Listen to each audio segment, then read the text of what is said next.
মিনিটের আবেগ মাগো 5 মিনিটের মন কে তুমি মা দেখতে দিলা না এই পৃথিবীর মন জোর করে আসিনি গো তোর শরীরে আমি পৃথিবীতে নাকি সন্তান হয় মায়ের কাছে দামি তবে কেন সুখের ভুলে আমায় পেটে নিলা সুখের শেষে কেটেছি রে আমায় ফেলে দিলা একদিন তুমি আমার কাছে আসবে ঠিকই মাগো কি বলবে আল্লাহর কাছে জমা করে রাখো আমি তো বেঁচে গেছি বেঁচে গেল মান নইলে লোকে বলতো মরে অবৈধ সন্তান একটু অবৈধ সুখ পেতে মা আমায় পেটে নিলে কলঙ্কের ভয়ে তুমি আমায় ছুঁড়ে ফেলে দিলে তোমার মাও করতো যদি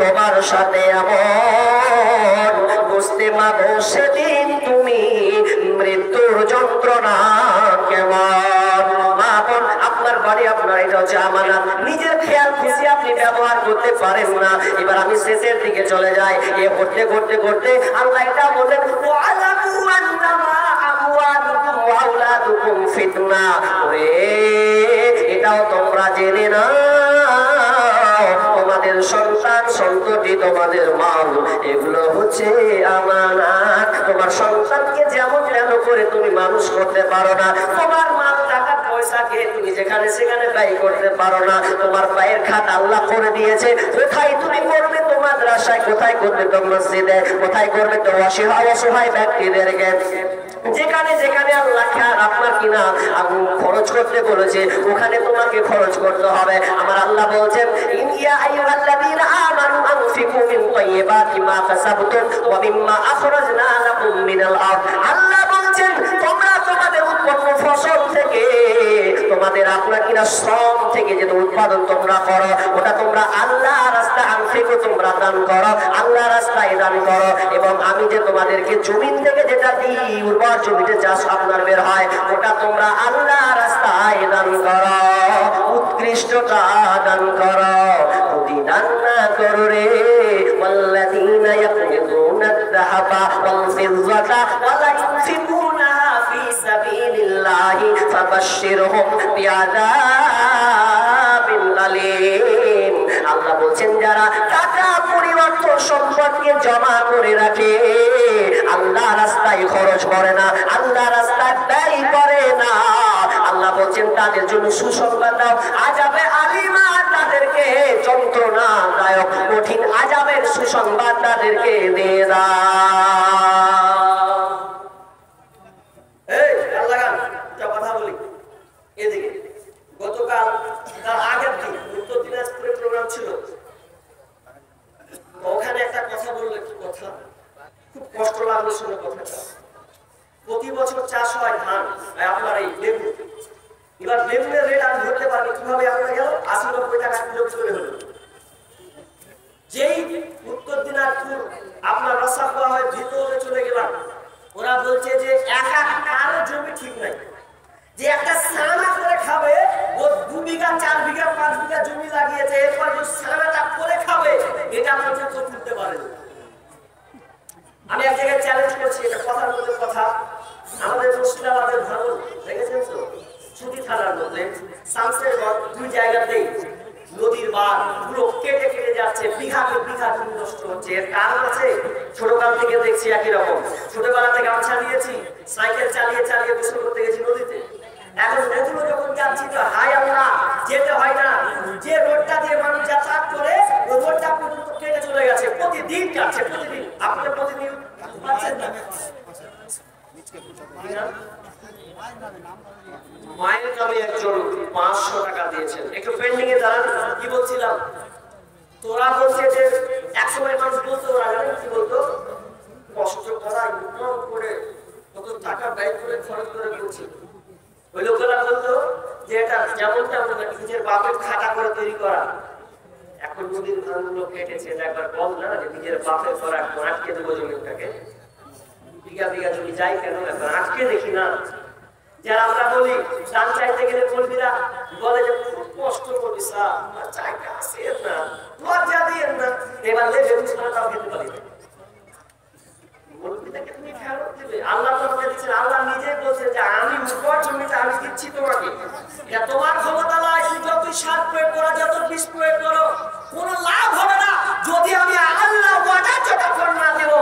আর তুমি আমার জায়গায় দাবি করবে না, অজুহাত দেখাও। বেলালকে আল্লাহ বলছেন বেলাল, বেলালের পরিচয় জানেন তো? বেলালের পরিচয়, বেলালটাকে কুৎসিত কালো একটা মানুষ, যার আজান কত সুন্দর মধুর বাণী, অথচ বেলালকে যার পরনে কাপড় নিচে আছে উপর দিকে নাই, এরকম একটা সাহাবী বেলাল। তুমিও আল্লাহকে দাও, তুমি যদি আল্লাহকে দাও আল্লাহ তোমাকে দেবে। এমন সাহাবী, যে সাহাবীর নিচে পরন কাপড় উপর দিকে নাই, সামান্য একটা লুঙ্গি, যার বাড়িতে আপনার খাবারের কোনো ব্যবস্থাপনা নাই, এরপরও আল্লাহ রাসূল বলছেন বেলাল রে তুমি আল্লাহ রাস্তায় কিছু হলেও দাও। এখন আমি আপনি বেলালের মতো খেতে পাই না তিন বেলা, যত খাবেন তত দান করবেন তত দেবেন। একটা কথা বলি আপনাকে, একটা পটলি 10 কিলো পটলি বাঁধা আছে, আর একটা একদিকে 20 কিলো আছে বা 30 কিলো আছে, বা ধরুন 1 মণ আছে।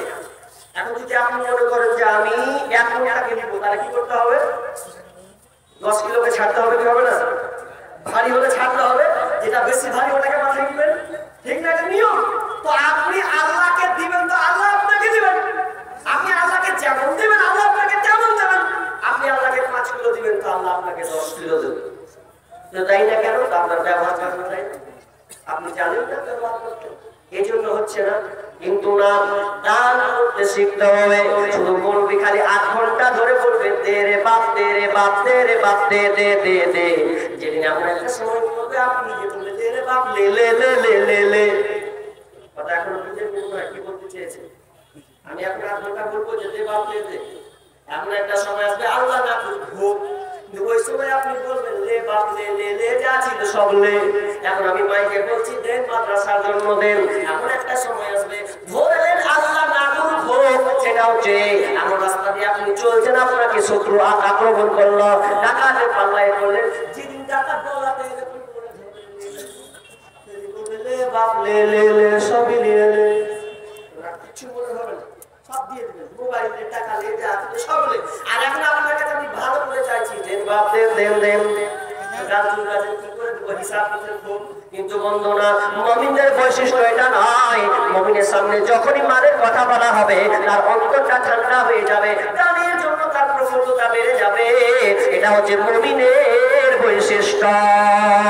দে যাকাত, দে যাকাত, তোরা দে রে যাকাত, দে যাকাত, দে যাকাত, তোরা দে রে যাকাত। তোর দিল খুলবে পরে আগে খুলব হাত, তোর দিল খুলবে পরে আগে খুলব হাত। দে যাকাত, দে যাকাত, তোরা দে রে যাকাত। যারা মুরব্বী আছেন একটা কথা বলি, শেষে একটা পেট, তারপর আমি আদেশ শুরু করছি। একটা কথা বলি, অনেকে মুরব্বী বলছে টাকা দিব কি দিব না, দিব কি দিব না, ছেলেকে নিয়ে এত খরচা করবো, ছেলেকে এত দিব, সেই দিব, এটা করবো, ইত্যাদি তালা করে একাকার করেন, সমস্যা নেই। মাতিনের ছেলে নাম হাসান, তাই তো? কত হিসেবে? 30,000 আছে না? গেছে, চলে গেছে। তিনি মাদ্রাসায় 30,000 টাকা। আর একটা কথা বলি, 30,000 টাকা দিলেন তার শর্ত অনুযায়ী। অনেকে বলে মনে মনে বসে আছেন যার পয়সা দিচ্ছে সে দান করবে, এ কথাটা বলছে মনে মনে বলছেন কিনা? এটা ভাবছে যে যার টাকা আছে, কিন্তু না, ফকিরকে দেখবেন কোন বড় লোকের কাছে টাকা পায় না, বরং তো খালি দুটা একটা গালি খেয়ে ফিরে। 50 কিলো ভুট্টা আর 50 কিলো ধান, নাকি নাম বলছে না? জাকারিয়া ভাই এই মাদ্রাসার জন্য 50 কিলো ধান, 50 কিলো ভুট্টা দিয়েছেন। রব্বুল আলামিন আল্লাহ যে উদ্দেশ্যে দিয়েছে, জানি না কি উদ্দেশ্যে দিয়েছে, আল্লাহ তিনি আশা পূর্ণ করুন। রব্বুল আলামিন আরেকজন আপনার কিনা হাসান 30,000 টাকায় মাদ্রাসায় আল্লাহ দান করেছেন। রব্বুল আলামিন এখানে কোনো আপনার কিনা গায়িকা নয়, এটা একমাত্র আল্লাহ তোমার দ্বীনি খিদমত, তোমার দ্বীনি চর্চা, তাছাড়া আর কিছু নয়। আজকে যে মাদ্রাসা আপনার দিন মাদ্রাসা থাকার কারণে আজকে এই প্রতিষ্ঠানগুলো হচ্ছে রব্বুল আলামিন তোমার কোরআন হাদিসের আলোচনা চলছে, এই আশায় এই ভালোবাসায় রব্বুল আলামিন তোমাকে ভালোবেসে এই মাদ্রাসায় তিনি 30,000 টাকা দিয়েছেন। আপনার কিনা একজন 50 কিলো ভুট্টা 50 কিলো দাম দিয়েছেন। রব্বুল আলামিন যে উদ্দেশ্যে দিয়েছেন আল্লাহ তুমি আশা পূর্ণ করে দাও। রব্বুল আলামিন তার কোন মুসিবত দূর করে দাও। আল্লাহ তাদেরকে ধৈর্য রাখার তৌফিক দাও। আল্লাহ তুমি যারা আমার আত্মীয় স্বজন মারা গিয়েছে আল্লাহ তুমি তাদেরকে ক্ষমা করে দাও, তার জান্নাতি হিসেবে বিছিয়ে দাও। আমিন সুম্মা আমিন। জিন্দেগি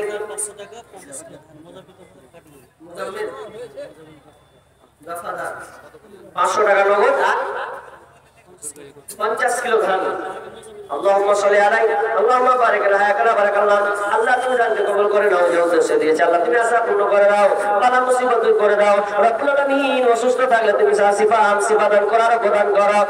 আমিন সুম্মা আমিন। লালমাটি থেকে জার্জি শালি তিনি 1000 টাকা না 1000 টাকা দিয়েছেন। আল্লাহুম্মা সাল্লি আলা বারাক আলাইহি। রব্বুল আলামিন যে উদ্দেশ্যে দিয়েছে আল্লাহ তুমি আশা পূর্ণ করে দাও।